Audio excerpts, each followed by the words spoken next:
Bienvenidos a un nuevo encuentro de introducción a la fluidodinámica de procesos, dedicado a aspectos de la mecánica de fluidos para ingenieros químicos, para profundizar en los aspectos claves del comportamiento de los fluidos en equipos de proceso. Mi nombre es José Ángel Sorrentino, soy el editor de este contenido y los acompañaré en este recorrido.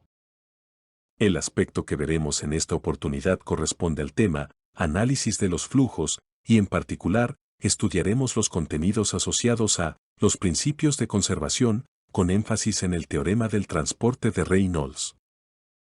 En la naturaleza existen cantidades que se conservan y las leyes que rigen esa situación se denominan de modo general principios de conservación, principio de conservación de la masa, principio de conservación de la energía, principio de conservación de la cantidad de movimiento lineal, principio de conservación de la cantidad de movimiento angular.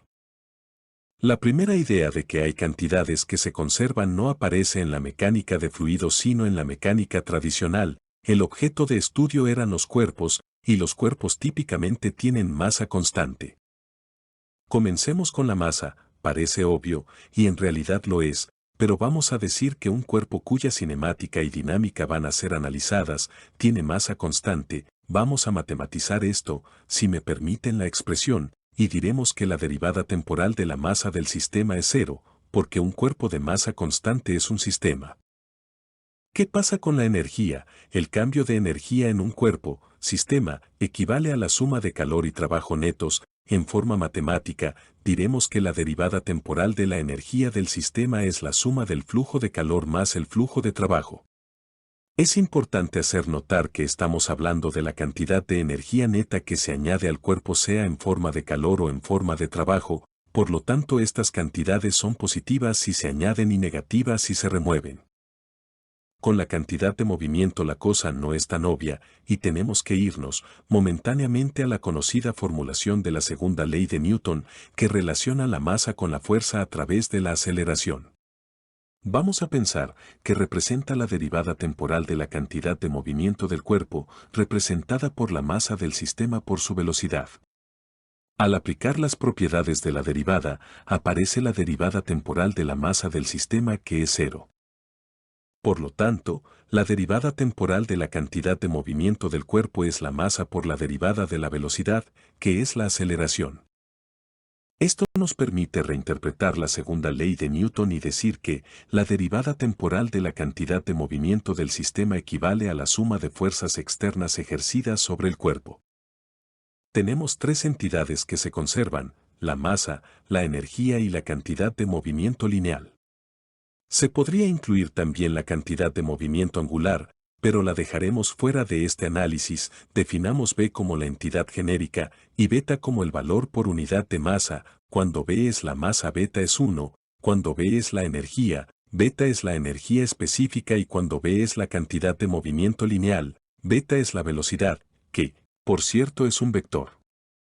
Esto permite una formulación general y compacta de los principios de conservación, según la cual la derivada temporal de B es una función, x mayúscula, que depende de quién es B. Recapitulando, x de B es 0 si B es la masa, x de B es flujo de calor más flujo de trabajo, si B es la energía y x de B es la suma de fuerzas si B es la cantidad de movimiento lineal. Y ahora corresponde dedicar el resto de la presentación al teorema de transporte de Reynolds, cuya formulación final es también conocida como las ecuaciones de variación.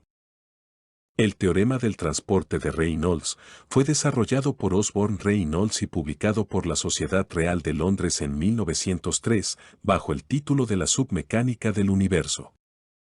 Lo que hoy es conocido como el teorema del transporte de Reynolds fue en realidad denominado por él mismo como las ecuaciones generales del movimiento de una entidad cualquiera, siendo interpretada entidad como la masa, la energía o la cantidad de movimiento lineal o angular.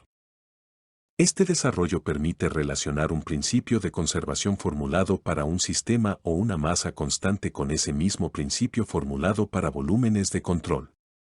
Iniciemos el análisis con una cierta masa, que en el tiempo t ocupa un volumen circundado por la línea sólida negra. Definimos el volumen de control como la región ocupada por el sistema en el tiempo t, representado en la figura por la línea segmentada verde. En otras palabras, en el tiempo t, tanto el volumen inicial ocupado por el sistema como el volumen de control coinciden, la cantidad de V en el sistema en el tiempo t coincide con la cantidad de V en el volumen de control. Permitamos ahora que un campo de velocidades atraviese la superficie de control que circunda al volumen de control. El resultado de que este campo de velocidades exista es, por una parte, que el sistema se mueva y ocupe una nueva posición en el tiempo t más delta t. En el tiempo t más delta t, la nueva posición del sistema es la señalada con la línea segmentada azul clara. La cantidad de V en el sistema en el tiempo t más delta t está representada por la zona azul clara. Y por la otra, que cierto flujo volumétrico entró al volumen de control, así como que cierto flujo volumétrico salió del mismo, la cantidad de V que entró al volumen de control es V1 en T más delta T y está representada gráficamente por la zona coloreada en rojo.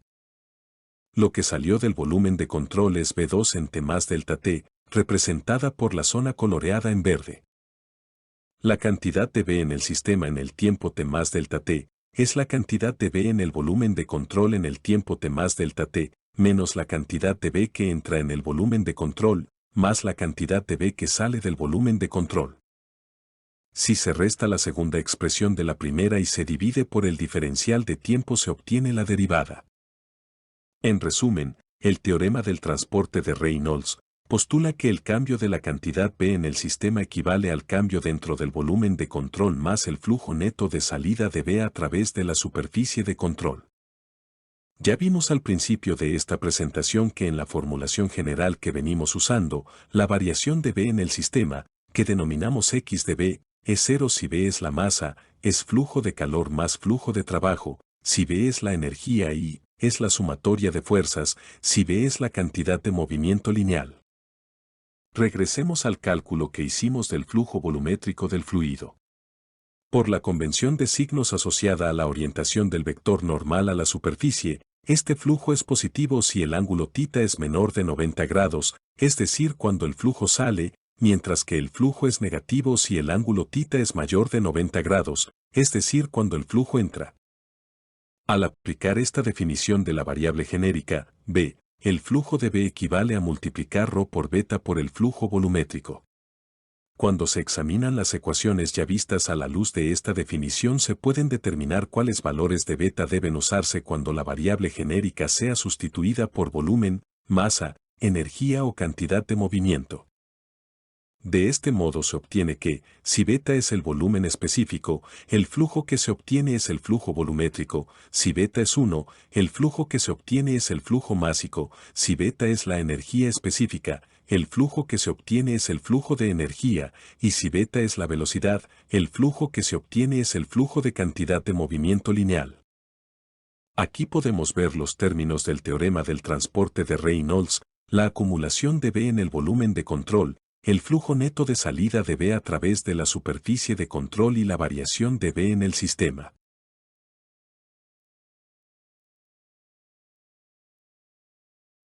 Esto resulta en una ecuación cuyo lado izquierdo representa la acumulación de la entidad V dentro del volumen de control, pero también el flujo neto de salida de la entidad V a través de la superficie de control. Mientras que el lado derecho es la variación de la entidad V en el sistema. ¿Pero qué significa esta función? Inteligente pregunta.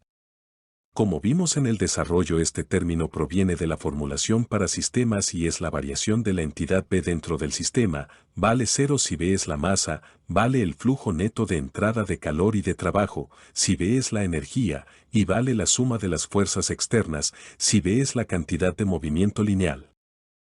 Pero siguiendo la descripción de Reynolds, se interpreta mejor como aparición de V, o entrada de V por vías distintas al flujo convectivo. En otras palabras, la masa total no aparece dentro del volumen de control, por lo tanto el flujo no convectivo de masa es cero. La energía se añade al volumen de control como flujo neto de calor o como potencia neta, que entran o salen del volumen de control aunque no entre ni salga masa, por lo tanto el flujo no convectivo de energía es flujo de calor más flujo de trabajo. Finalmente, La cantidad de momento lineal se agrega al volumen de control por la acción de fuerzas de masa, como la gravitacional o la centrífuga, o por la acción de fuerzas de superficie como las asociadas a la presión o a la fricción. Por lo tanto, el flujo no convectivo de cantidad de movimiento es la suma de las fuerzas externas.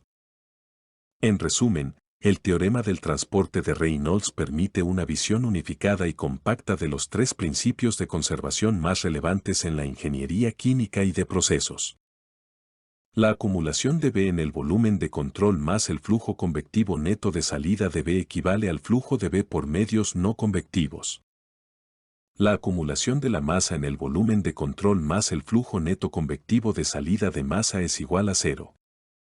La acumulación de la energía en el volumen de control más el flujo neto convectivo de salida de energía es igual al flujo de entrada neto de calor más el flujo neto de entrada de trabajo. La acumulación de la cantidad de movimiento lineal en el volumen de control más el flujo neto convectivo de salida de cantidad de movimiento lineal es igual a la suma de las fuerzas externas. Algunas referencias, como el BIRT de fenómenos de transporte, desarrollan este concepto como las denominadas ecuaciones de variación, que establecen que la acumulación en el volumen de control de B es igual al flujo convectivo neto de entrada de B más el flujo de B por medios no convectivos. La acumulación de masa en el volumen de control es igual al flujo convectivo neto de entrada de masa. La acumulación de energía en el volumen de control es igual al flujo convectivo neto de entrada de energía más el flujo neto de entrada de calor y trabajo. La acumulación de cantidad de movimiento lineal en el volumen de control es igual al flujo convectivo neto de entrada de cantidad de movimiento lineal más la suma de las fuerzas externas. Muchas gracias por haberte conectado a esta herramienta de conocimiento. Esperamos coincidir pronto en otro segmento de Introducción a la Fluidodinámica de Procesos. Para cualquier consulta personalizada no dudes en contactarme por los canales disponibles. Gracias por conectarte. No olvides suscribirte al canal de YouTube. Y si te ha gustado, te agradecería que lo manifestaras indicando que te gusta. Espero que pronto volvamos a conectarnos.